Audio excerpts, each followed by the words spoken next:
I think it's the challenge always for clinicians, and we've all been there, where you are sending somebody home and hoping that you've made the right decision. And you do make the right decision, hopefully, and you basically do the right safety netting, telling them when to come back.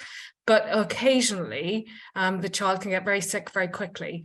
And that's always a quite complex decision to make in A&E departments and emergency departments when you've seen somebody for a short period.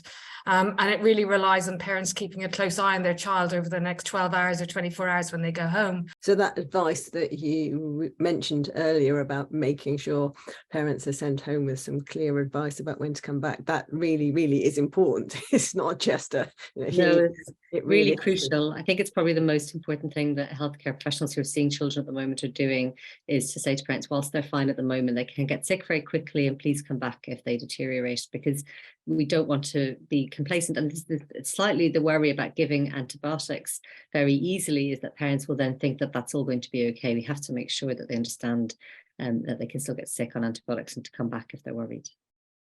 Yeah, I mean, time and again, when you hear these tragic stories of children who've either been very ill or died of sepsis, the parents will say, I brought the child to medical attention repeatedly, was sent away.